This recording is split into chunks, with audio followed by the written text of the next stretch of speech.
Okay,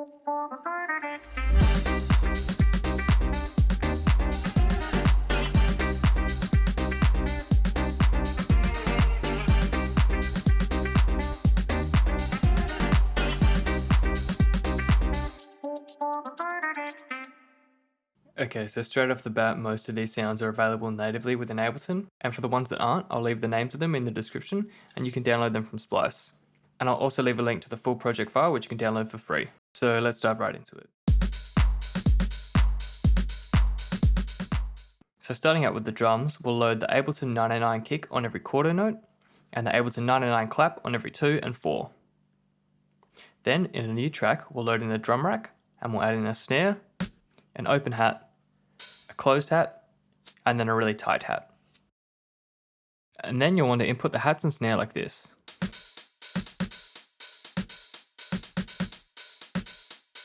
You can also have the drums without the snare in the first half of the drop, and then add the snare in the second half to keep the track moving and interesting. So you'll want to add some groove to these hats, as you'll find that the groovy style hats are essential to good house music. So what I mean by groovy and adding a groove is that if you click this button here, it will bring up a list of possible grooves to add to your MIDI. So if I go into the MPC grooves and take a listen, you can see that some of these are really emphasized and sort of skipping along. You don't really want to go overboard with these, and in most cases you just want to add a slight bit of bounce to the song. So we'll choose this one here, the MPC 1657. So click on that, and then go down here and press commit. And now if you zoom in, you'll notice that some of your MIDI have moved slightly to the left or right, and if you listen to it, it has more of a groovy, bouncy feel to it. So now we'll hold Command and select our kick, clap, and hat tracks, and press Command G to group them together. And then on the group, we'll place a drum bus and turn down the drive, turn up the crunch, and turn the dry wet down to 60%. And the last thing on the drums for now, I've just sent the clap and the hats to a return channel. So if we go down to the channel here, it's just a CLA drums set to overhead, and that's just to add some character to the sounds and make them sound as if they were all being played within the same room. And you can do a similar thing with a reverb set to 100% and with a short decay.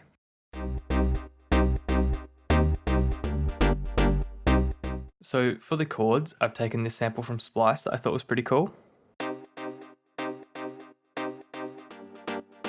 I haven't changed anything on the chords themselves, I've just added a bit of processing to them.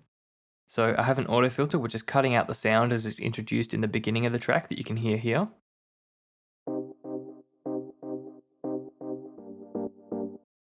And then I just have a sidechain compressor linked to the kick and an EQ cutting out the low frequency so it doesn't clash with the bass. So taking a look at these basses, they were originally one patch within Serum, but I had to split them up because I wanted to process them slightly differently. So you can hear them both together here, and then individually.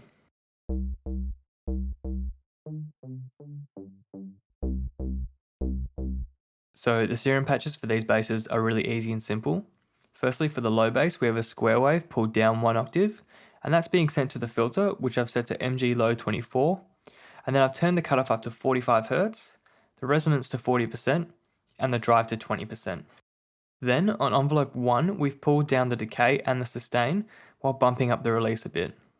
And then if we move to envelope 2, we've pulled the sustain all the way down, and just dragged it onto the cutoff, and then pulled that up to 35.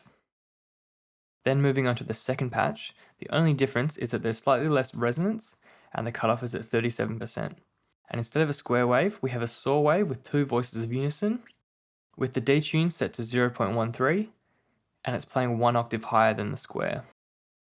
And then outside of Serum, we have a sharp cutoff on the EQ at 125 Hz, and then the bass group as a whole, including the chords, is sidechained to the kick.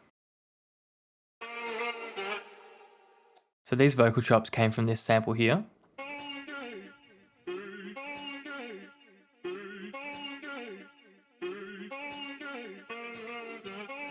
So from this sample, I've chopped it up and split it into 2 separate tracks.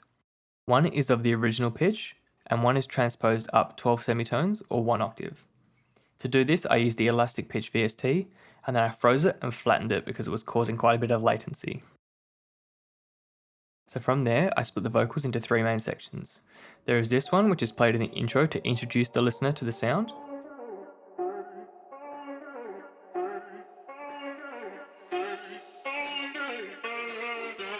And then there is this one for the first part of the drop.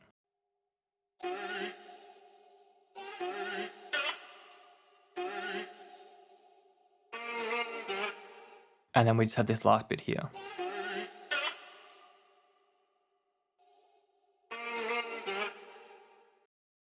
So I've sidechained the low vocals to the kick to help clean up the mix a bit, and I've added a slight bit of reverb on both of them.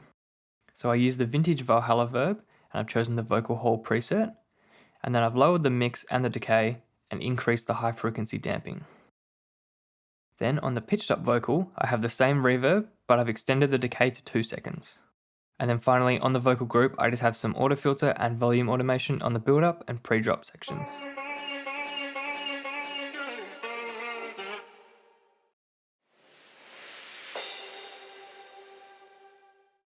So commonly found within popular house tracks, you will hear a high sustained string note of some kind in the background. I've chosen to use Ableton's Strings detune pad, and it's just holding a G3 note as the song is in the key of G minor. And then I've cut out any lows that may have been added to the sound. I've added a chorus and a Valhalla shimmer with the mix at 100%. And then I've just added a 99 crash with a long reverb tail. As you can see, I've used the Valhalla vintage verb again, and I've set the mix to 32% and the decay to 4.3 seconds. And then I've added a white noise riser with even more reverb on that, with the mix at 48% and a decay at 5 seconds. And this is followed by an auto pan to get the sound nice and wide, panning back and forth. And then that is followed by a glue compressor so that the sound is more even throughout.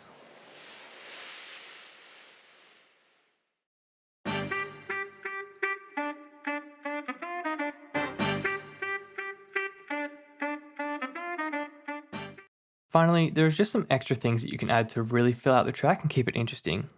The track still sounds great even without these elements, as you can hear in the first part of the drop here.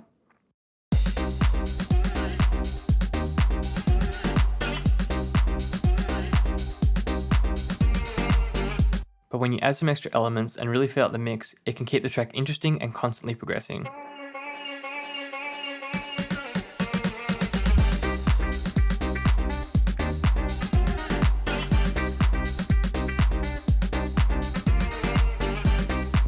So I'll start with this horn stab here. This is just another stock sound that comes with Ableton, and all I've done is just cut out some of the lows that were conflicting with the bass. And then on this second horn stab, I've just lowered it by 4 dB and lowered it by 7 semitones. So together they sound like this. Next we have the saxophone that you can hear here. This is another splice sound, and it's been sped up and pitched down 1 semitone. The original sample sounds like this.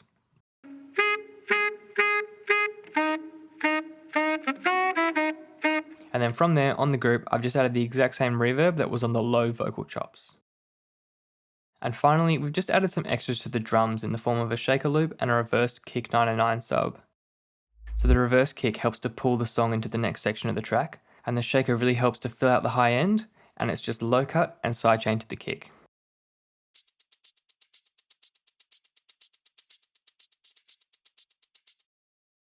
Hey guys, thanks for watching. If you've made it this far, I'd love for you to subscribe and check out our Discord channel. In there, you can connect with other producers, receive track feedback from myself, post and discuss all things production, and find out about new videos as soon as they're released. If you like this track and want to see more, I've got plenty of other videos going over full track deconstructions just like this one in heaps of different genres. And don't forget that you can get this project file for free in the description below.